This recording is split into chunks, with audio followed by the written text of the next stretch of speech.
Hi hello అందరికీ నమస్తే welcome to మన 9 టీవీ. మరి ముందుగా మీకు మీ కుటుంబ సభ్యులకు అందరికీ కూడా ఉగాది పండుగ శుభాకాంక్షలు. మరి ఉగాది అంటే ఏంటి? ఉగాది పండుగ వెనుక ఒక కథ ఉంది.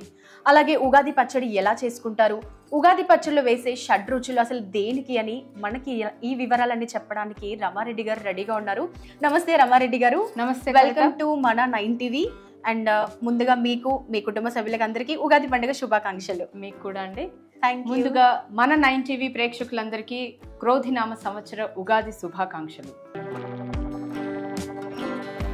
ఇప్పుడు ఉగాది ఈ జనరేషన్లో ప్రతి ఒక్కరు కూడా పిల్లలకి యూత్కి ఈ జనరేషన్లో ఎవరికి కూడా అసలు పండుగలు అంటే బొద్దిగా అసలు అవగాహన ఉండట్లేదు. వాళ్ళని అనడం కాదు, నాకు కూడా కొంచెం అవగాహన ఉంది, కొంచెం లేదు.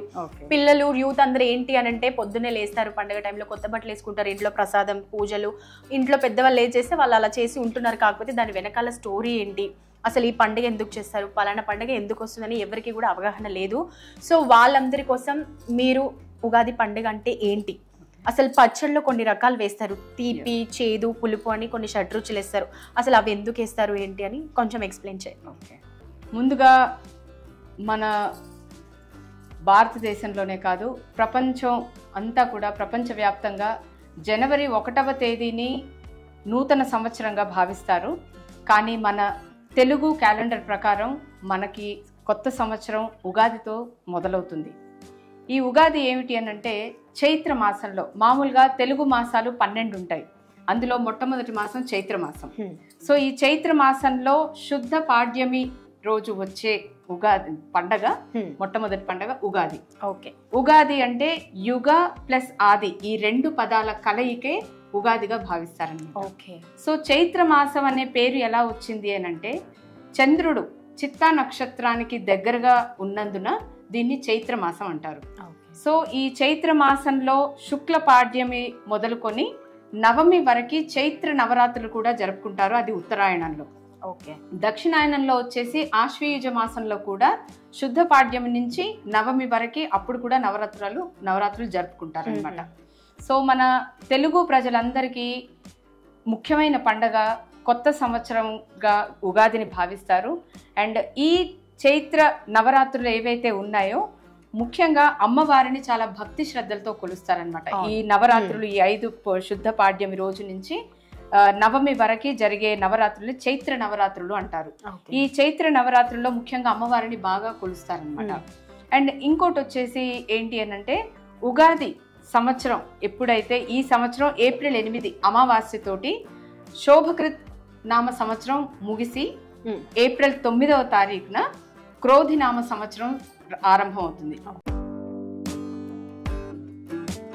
ఉగాది మామూలుగా ఈ ఏప్రిల్ 8వ తారీఖున అమావాస్యతో శోభకృత్ నామ సంవత్సరం ముగిసి ఏప్రిల్ 9వ తారీఖు నుంచి ఉగాది పండుగతో స్టార్ట్ అవుతుంది అనమాట. ఈ రోజు నుంచి ఉగాది పండుగ క్రోధినామ సంవత్సరం స్టార్ట్ అవుతుంది. ఓకే, అండ్ ఈ ఉగాది రోజు కూడా ప్రత్యేకంగా ఏంటి అని అంటే పంచాంగ శ్రవణం వింటారు. అది సాయంత్రం వేద పండితులు చెప్తూ ఉంటారు. ఈ పంచాంగ శ్రవణంలో ఏంటి అని అంటే మన పేరుకి తగ్గట్టు మన జన్మ నక్షత్రాలని బట్టి, మన తిథుల్ని బట్టి మన జీవితంలో ఈ క్రోధినామ సంవత్సరంలో ఆదాయాలు వ్యయాలు ఎలా ఉన్నాయి, మన జాతక చక్రాలు ఎలా ఉన్నాయి అని తెలియజెప్పేటటువంటి పరిణామమే పంచాంగ శ్రవణం అనమాట. సో ఈ పంచాంగ శ్రవణం పెద్ద పెద్ద మహావేద పండితులు చెప్తారు. సో మనకొచ్చే ఆదాయం ఏంటి, మనకి వ్యయం ఏంటి, వ్యయం అంటే ఖర్చు, ఆదాయం ఎక్కువగా ఉందా, వ్యయం ఎక్కువగా ఉందా, ఆదాయానికి తగ్గట్టు వ్యయం ఉందా, లేదా ఆదాయం ఎక్కువగా ఉంటే వ్యయం తక్కువగా ఉందా. సో ఇటువంటి రకాల విషయాలన్నీ తెలుసుకోవాలి అని అంటే ప్రతి ఒక్కళ్ళు పంచాంగ శ్రవణం వినడం చాలా ముఖ్యం. సో దాన్ని బట్టి మన యొక్క ఆర్థిక స్థితిగతుల్ని ప్లాన్ చేసుకుంటాం అనమాట. ఒకవేళ ఆదాయం తక్కువగా ఉండి వ్యయం ఎక్కువగా ఉందనుకోండి, మన జన్మ నక్షత్రాలని బట్టి దాన్ని బట్టి మన పెట్టుబడులు కానివ్వండి, ఆర్థిక పరిస్థితి, ఖర్చులు ఇవన్నీ దానికి తగ్గట్టుగా ప్లాన్ చేసుకుంటాం. ఓకే, అది పురాణాల ప్రకారం తెలుగు సంవత్సరాలు 60 ఉన్నాయని విన్నాం. అసలు 60 సంవత్సరాల కథ ఏంటి, దాని వెనకాల ఉన్న కారణాలు ఏంటి, అది కూడా కొంచెం చెప్పండి. అయితే తెలుగు సంవత్సరాల్లో మొత్తం 60 అని అంటారు. ప్రతి ఉగాదికి ప్రత్యేకమైనటువంటి పేరు ఒకటి ఉంటుంది. శోభకృత్ నామ సంవత్సరం అని, క్రోధి నామ సంవత్సరం అని. సో ఈ సంవత్సరాలన్నీ ఈ 60 సంవత్సరాల్లో భాగమే. ఓకే, సో ఈ 60 సంవత్సరాలు ఏంటి అని అంటే దానికి ఆ పేరు ఎలా వచ్చింది ఏంటి అని అంటే శ్రీకృష్ణుడికి 16,000 మంది భార్యలు ఉన్నారని అందరికీ తెలుసు, అది జగమెరిగిన సత్యం. అవును. సో ఆ 16,000 మందిలో సందీపని అనే శ్రీకృష్ణుడి భార్యకి 60 మంది పిల్లలు పుట్టారనమాట. సో ఆ 60 మంది పిల్లలకి ఈ 60 సంవత్సరాల తెలుగు సంవత్సరాల పేర్లు పెట్టుకుంటూ వచ్చారు. అలాగే నారదుడి సంతానం కూడా ఈ సంవత్సరాల పేర్లతోటే మొదలవుతాయి. ఇంకొకటి చాలా మందికి తెలియని విషయం ఏంటి అని అంటే, పురాణాల ప్రకారం దక్ష ప్రజాపతి కుమార్తెల పేర్లు కూడా ఈ సంవత్సరాల తెలుగు సంవత్సరాల పేర్లతో ముడిపడి ఉన్నాయి. సో అందుకు ఇన్ని తెలుగు సంవత్సరాలు 60 సంవత్సరాలు అంటారు. ఒక్కొక్క సంవత్సరం ఒక్కొక్క ఉగాదికి ఒక్కొక్క కొత్త కొత్త సంవత్సరంగా పేరుగాంచబడింది అనమాట. సో అలాగే ఉగాది ఏంటి అని అంటే బ్రహ్మ సృష్టించిన రోజుగా భావిస్తారు ఉగాదిని. అండ్ ఇంకోటి ముఖ్యమైనది ఏంటి అని అంటే, ఈ ఉగాది ఎప్పుడైతే మొదలవుతుందో ప్రతి సంవత్సరం శుద్ధ పాడ్యం రోజు చలివేంద్రాలు అని వింటుంటాం. అవును. చల్లనీళ్లు దానం చేయడం లేదా చల్లనీళ్లు ప్రజలకి ఎండాకాలంలో వేసవి కాలంలో అందేటట్టుగా చూడడమే ప్రపాదాలు అని అంటారు. వాటిని ప్రపాదాలు అంటారు. సో ఈ చలివేంద్రాలు ఏర్పాటు చేయటం కూడా ఈ ఉగాది ఎప్పుడైతే మొదలవుతుందో అప్పటి నుంచి జనాలకి అందుబాటులో, ప్రజలకి అందుబాటులో వేసవి కాలంలో తాపం తీరడానికి ఈ చలివేంద్రాలు ఏర్పాటు చేస్తూ ఉంటారు. ఓకే, ఇప్పుడు అర్థమైంది. అంటే ఈ చలివేంద్రాలన్నీ ఉగాది నుంచి స్టార్ట్ చేస్తారు. ఎందుకంటే ఇప్పుడు ఇంకా వేసవి జోరందుకుంటుంది అనమాట. ఇంకా ఏప్రిల్ మాసంలో ఎప్పుడైతే ఉగాది మొదలవుతుందో అవి కూడా చాలా జోరందుకుంటాయి. కాబట్టి ఈ ఉగాది సంవత్సరాన్ని పండగని పురస్కరించుకొని ప్రజలకి అందుబాటులో ఉండేటట్లు చలివేంద్రాలు ఏర్పాటు చేస్తారు. దాన్నే ప్రపాదాలు అని అంటారు అనమాట. సో ఈ ఉగాది రోజు నుంచి సూర్యుడు చాలా యాక్టివ్ గా ఉంటారన్నమాట మన పైన. సో ఇదే ఈ ఉగాది మొదలైన తర్వాత కూడా ఏదో వాతావరణంలో అనూహ్యమైనటువంటి పరిణామాలు, మార్పులు, చేర్పులు కూడా జరుగుతూ ఉంటాయంటాము. అవి మనం ఎక్స్పీరియన్స్ అవుతుంటుంది ప్రతి సంవత్సరం. ఓకే, ఎండలు విపరీతంగా ఉండడం, అసలు సంబంధం లేకుండా ఎప్పుడు పడితే అప్పుడు వడగళ్ల వాన పడడం, రైతులకు కూడా నష్టం జరుగుతూ ఉంటుంది. అది ఇంకా దాన్ని ఎవరూ మార్చలేరు. సో ఇట్లాంటి మార్పులు వస్తూ ఉంటాయి అన్నమాట. ఓకే రమ గారు చెప్పండి. ఇంకా ఉగాది అనగానే ఉగాది పచ్చడి నాకైతే చాలా ఇష్టం అండి. ఇప్పుడు మీరు కూడా చేసి చూపిస్తారు కదా, అసలు ఎప్పుడెప్పుడు ఉగాది పచ్చడి తాగాల అని ఉంది. సో దాని గురించి, అసలు ఉగాది పచ్చడి అనగానే షడ్రుచులు వేస్తారు అందులో, తీపి, చేదు ఇవన్నీ. సో పచ్చడిలో ఇవి ఇన్ని రకాల షడ్రుచులు వేయడానికి కారణాలు ఏంటి, వాటి వెనకాల ఉన్న కథ ఏంటి? ఓకే, ఇప్పుడు మామూలుగా ఉగాది పచ్చడిలో 6 రకాలైనటువంటి రుచులు కలిపి తేనే అది ఉగాది పచ్చడి అని అంటాం. మరి ఈ 6 రుచులు దేనికి సంకేతం? అసలు షడ్రుచులతోటి, ఈ 6 రుచులతోటి తీపి, పులుపు, వగరు, ఉప్పు, కారం, పులుపు, ఈ 6 కలిపి ఉగాది పచ్చడి చేయడం వలన దాని వెనక ఉన్న ఆంతర్యం ఏమిటి అని అంటే, జీవితంలో ప్రతి మనిషి ఎదుర్కొనే సమస్యలు చాలా ఉంటాయి. సుఖంగా ఉన్నప్పుడు ఒక మనిషి ప్రవర్తన ఎలా ఉంటుందో, ఎంత సంబరపడిపోతుంటాడో, జీవితంలో అనుకోకుండా వచ్చే ఆటుపోట్లు కానివ్వండి, బాధలు కానివ్వండి, కష్టాలు కానివ్వండి, సుఖాన్ని ఎలాగైతే అనుభవిస్తారో, ఈ కష్ట నష్టాలు వచ్చినప్పుడు కూడా జీవితంలో అనుకోని కారణాల వల్ల వచ్చే ఆటుపోట్లను కూడా అదే విధంగా ఎదుర్కోగలగాలి. సో అలాంటి వాటికి సంకేతంగా ఈ 6 రుచులు కలిపి ఉగాది పచ్చడి చేస్తారనమాట. కొంతమందికి తీపి ఇష్టం ఉంటుంది, కొంతమందికి పులుపు ఇష్టం ఉంటుంది, కొంతమంది విపరీతమైన ఉప్పు, కారం తింటారు. ఓకే, ఇవన్నీ లేకుండా చేదు, కాకరకాయ కూడా చేదుగానే ఉంటుంది, కొంతమందికి ఇష్టం ఉండదు. కానీ జీవితంలో కానివ్వండి, ఆరోగ్యానికి సంబంధించింది కానివ్వండి, ఏ రకమైన సమస్యలు, ఎటువంటి సమస్యలైనా ఎదుర్కోవడానికి మనం ఎలాగైతే ఉంటామో, పదార్థాల్లో కూడా అన్ని రకాలైనటువంటి రుచులు ఆస్వాదించడం కూడా అంతే ముఖ్యం. కాకపోతే ఏది అతిగా తినకూడదు. ఈ రోజుల్లో బీపీలు, షుగర్లు ఊరికనే వచ్చేస్తాయి, ఎంతో పెద్ద కష్టపడాల్సిన అవసరం లేదు. బీపీ, షుగర్ లేదు అంటే ఆశ్చర్యపోవాలి, కానీ ఉంది అంటే ఆశ్చర్యపోవాల్సిన అవసరం లేదు. ఓకే, సో ఏది కూడా అతిగా తినకూడదు, అలా అని తగ్గించి తినకూడదు. సమపాళ్లలో మనిషి శరీరానికి ఎంత కావాలో, ఎంత అవసరమో అంత తింటే బాగుంటుంది. పులుపు ఎక్కువ తిన్నా పళ్ళు జివ్వుమని అవుతాయి. మామిడికాయ కూడా పులుపు, వగరుకి సంబంధించి. చేదు ఎక్కువగా తినాలంటే చాలా మంది ఇష్టపడరు. కాకపోతే ఆ చేదుకు విరుగుడు, బెల్లం ఎందుకు వేస్తాం, ఆ చేదుకు విరుగుడు అనమాట. ఈ పులుపు కూడా ఎక్కువ పులుపు తినలేము. సో ప్రతి దానికి ఒక నిర్దిష్టమైన కారణం ఉంటుంది. కాబట్టి ఈ షడ్రుచుల సమ్మేళనమే ఉగాది పచ్చడి. సో ఈ 6 కాకుండా ఆప్షనల్ గా ఏంటి అని అంటే కొంతమంది పచ్చిశనగపప్పు, పుట్నాల పప్పు అని కూడా అంటుంటారు. సో ఈ పచ్చిశనగపప్పు వేసుకుంటారు. ఎలాగో దేవుడికి మనం నైవేద్యంగా కొబ్బరికాయ పెడతాం. సో ఆ కొబ్బరికాయ ముక్కలు కూడా చిన్న చిన్నవిగా చేసుకొని అందులో వేసుకొని తినే అవకాశం ఉందన్నమాట. అది వాళ్ళ ఆప్షనల్, వాళ్ళ ఇష్టాన్ని బట్టి వేసుకుంటారు. అది కంపల్సరీ ఏమి కాదు. కొబ్బరి ముక్కలును ఈ పచ్చిశనగపప్పు వాళ్ళ ఇష్టానుసారంగా వేసుకోవాల్సినవి. కాకపోతే ఈ 6 రుచులు అనేవి చాలా కంపల్సరీగా ఇంపార్టెంట్ ఇంగ్రీడియంట్స్ అన్నమాట. ఓకే రమ గారు, ఇప్పుడు మా స్టూడియోకి మీరు ఉగాది పచ్చడి చేయడానికి, అలాగే ఉగాది అంటే ఏంటి, ఉగాది వెనకాల ఉన్న స్టోరీ చెప్పడానికి వచ్చారు కాబట్టి సో మన ఇద్దరం కలిసి ఉగాది పండుగ చేసుకుందాం. సో ముందుగా నేను మీకు బొట్టు పెడతాను. ఓకే.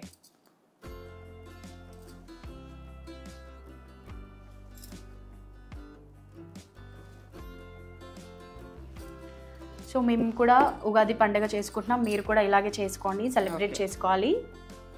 హ్యాపీ ఉగాది రమ గారు. Thank you. ఉగాది క్రోధినామ సంవత్సర ఉగాది శుభాకాంక్షలు కవిత గారు. Thank you. ఎప్పుడైనా ఉగాది శుభాకాంక్షలను చెప్పకుండా తెలుగు సంవత్సరాల గురించి మనం మాట్లాడుకున్నాం కాబట్టి ఈ తెలుగు సంవత్సరానికి, ఈ ఉగాదికి ఏమిటా పేరు అనేది కూడా మెన్షన్ చేయడం తెలవని వాళ్ళకు కూడా తెలిసిపోతుంది అనమాట. సో క్రోధి అంటే ఏమంటారు? క్రోధి అంటే మామూలుగా కోపం అన్నమాట. ఓ, సో జాగ్రత్తగా ఉండాలని సంకేతం అన్నమాట. క్రోధి ఇప్పుడు మనకి క్రోధి నామ సంవత్సరం అంటే ఈ ఇయర్ అందరు కోపంగా ఉంటారా ఏంటి?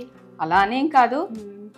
దాన్ని కూడా కంట్రోల్ చేసుకొని, ఒకవేళ వచ్చినా కూడా కంట్రోల్ చేసుకొని, ఎలా కంట్రోల్ చేసుకోవాలి అనేది కూడా మన చేతుల్లోనే ఉంటుంది కాబట్టి సమయానుసారంగా మసలుకోవాలని ప్రేక్షకులందరికీ విన్నపం. ఓకే.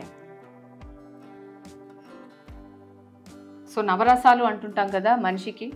సో నవరసాల్లో ఈ కోపం, కామం, క్రోధం, మద, మాత్సర్యాలు ఇవన్నీ ఉంటాయి అన్నమాట. ఓకే. సో అవన్నీ ఎంత వీలుగా ఉంటే అంత కంట్రోల్లో పెట్టుకుంటే సమస్త జనం అందరూ సుఖంగా ఉంటారు, ఆరోగ్యంగా ఉంటారు, బాగుంటారు.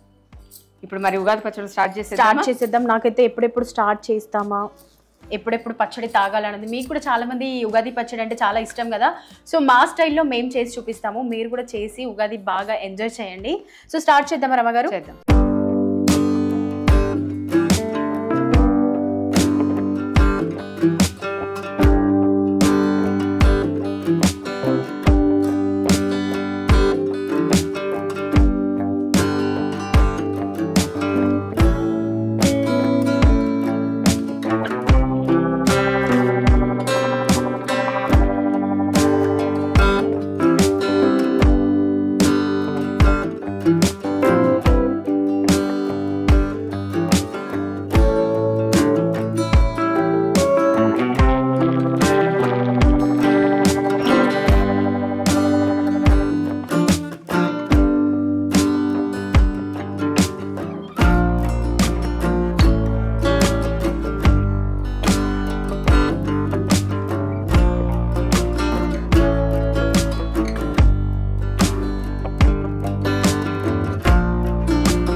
ముందుగా ఏంటి, ముందుగా ఈ చింత పులుసు ముందుగానే మనం తీసి పెట్టుకున్నాం కాబట్టి ఇంకొకటి ముఖ్యమైన విషయం ఏంటి అని అంటే ప్రతి సంవత్సరం ఉగాది రోజున కొత్త కుండ కొనాలి.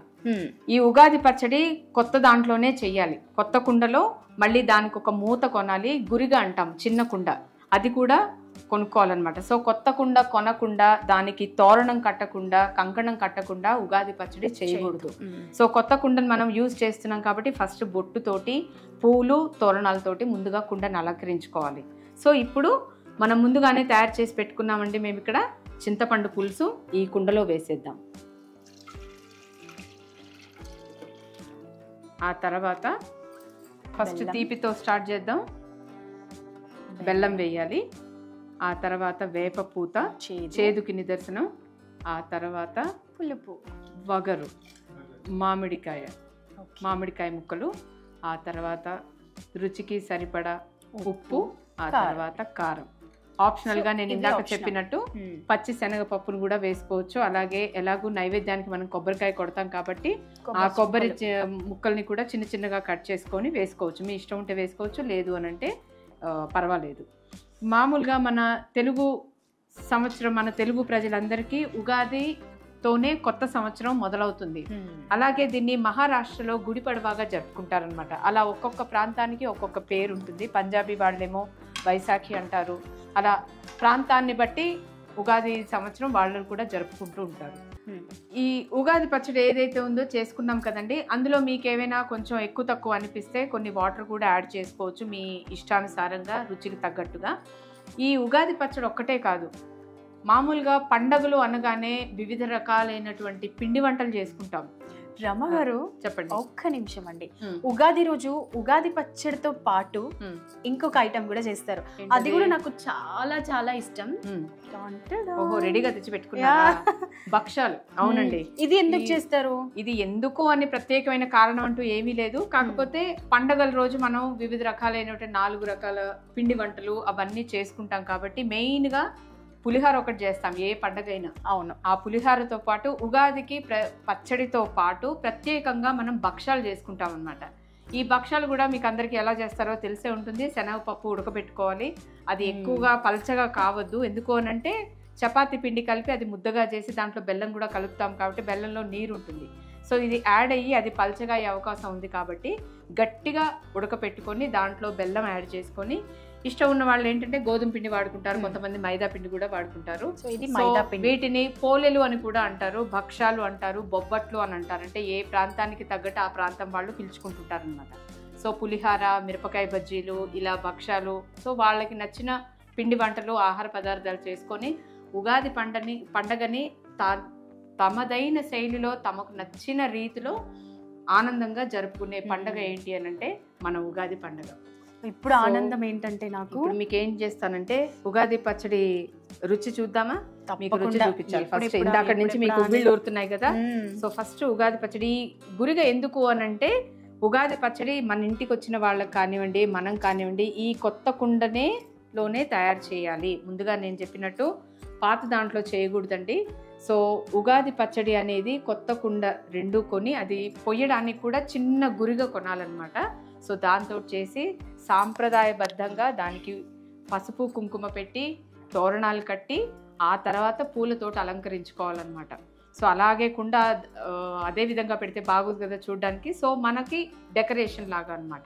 మామూలుగా అయినా తోరణం కట్టకుండా కొత్త కుండకి పూజ చేయకుండా ఉగాది పచ్చడి చేయకూడదు. ఎందుకంటే మనం ఇది దేవుడికి సమర్పిస్తాం కాబట్టి ఖచ్చితంగా కొత్త కుండకి ఈ గురిగకి కూడా కంకణం కట్టి బొట్లు పెట్టి వాటితో పూజ చేసిన తర్వాతే ఉగాది పచ్చడి చేయడం అనేది సాంప్రదాయంగా ఉంటుంది, చూడడానికి కూడా బాగుంటుంది అనమాట. సో ఇప్పుడు ఈ ఉగాది పచ్చడి అండి, కవిత ఇందాక నుంచి ఎప్పుడెప్పుడు పెడతారా నేను అని ఎదురు చూస్తూ ఉంది. కాసేపు అయితే లాక్కొని తాగేసేలా ఉంది. సో ఫస్ట్ రుచి చూసి చెప్పండి ఎలా ఉంది. బాగానే ఉంటుంది, కాకపోతే మళ్ళీ అన్ని సమపాళ్ళలో సరిపోయాయా? అన్ని బాగున్నాయి. చూడబోతే ఈ కొండ మొత్తం మీరే తినేసేలా ఉన్నారు. స్పూన్ సరిపోలేదు. నాకు పెడతారా? మీరే తింటారు. తర్వాత నాకు పెట్టి కొంచెం మిగిలిందంతా మీరే లాగిచ్చేసేయండి. పుల్లగా, తీయగా, ఓకే, అప్పుడప్పుడు చేదు కూడా తగులుతుంది. అదేనేమో జీవితం అంటే. ఎంత అద్భుతంగా ఉందండి, సూపర్ అంటే సూపర్. నాకు చాలా బాగా రుచుల్లో తీపి, పులుపు, ఉప్పు, కారం ఎంత ఇంపార్టెంటో శరీరానికి చేదు తగలడం కూడా అంతే ఇంపార్టెంట్. ఎందుకు అనంటే మన శరీరంలో ఏమైనా బ్యాక్టీరియా ఉంటుంది చూడండి, వాటన్నిటిని ఈ చేదు అనేది చంపేస్తుంది అన్నమాట. సో అందుకే కాకరకాయ కూడా తినమని చెప్తూ ఉంటారు. చాలా మంది ఇష్టపడరు, కానీ తింటే బాగుంటుంది అనమాట. అది లోపల ఉన్న పురుగులు చచ్చిపోతాయి అన్నమాట. ఇప్పుడు మీకు నేను పెడతాను. దీని వైపు కూడా ఆశగా చూస్తున్నారు. ఇది పెట్టకపోతే ఉగాది వస్తుందంటే ఫస్ట్ నేను ఇంట్లో చేసుకోవాలన్నమాట. ఓకే, బాగుందా? కోరిక తీరిందా మీది? వన్స్ అగైన్ మీకు కూడా హ్యాపీ ఉగాది. థ్యాంక్ యూ అండి. సో చూసారు కదండి ఉగాది అంటే ఏంటి, 60 సంవత్సరాల కథ, అలాగే ఉగాది పచ్చడి ఎలా చేయాలి, అందులో ఇంగ్రీడియంట్స్ ఏంటి, అసలు ఆ ఉగాది పచ్చడిలో ఈ ఇంగ్రీడియంట్స్ ఎందుకు వేస్తారు ఏంటి అని మనకైతే ఎంతో కొంత అవగాహన అయినా వచ్చింది కదా రమ గారు చెప్పడం వల్ల. సో మేమైతే ఉగాది ఇలా హ్యాపీగా సెలబ్రేట్ చేసుకున్నాము పచ్చడితో, భక్షాలతో. మీరు కూడా మీ ఉగాది ఎలా సెలబ్రేట్ చేసుకున్నారు ఏంటి, అలాగే మా పచ్చడి మా విధానం నచ్చితే కింద కమెంట్లో చేయండి. ఇంకా మీరేం చెప్తారో చెప్పండి మన ప్రేక్షకులకి. మరొకసారి మన 9 టీవీ ప్రేక్షకులందరికీ క్రోధినామ సంవత్సర ఉగాది శుభాకాంక్షలు. ఈ ఉగాది నుంచి ప్రతి ఒక్కరి జీవితంలో ఆనందమయం కావాలని కోరుకుంటూ సెలవు తీసుకుంటున్నాం. సో చూస్తూనే ఉండండి మన 9 టీవీ. లైక్ చేయండి, షేర్ చేయండి, సబ్స్క్రైబ్ చేయండి, అలాగే కమెంట్ కూడా చేయండి. వెళ్ళొస్తాము. నేను మీ ఖతర్నాక్ కవిత.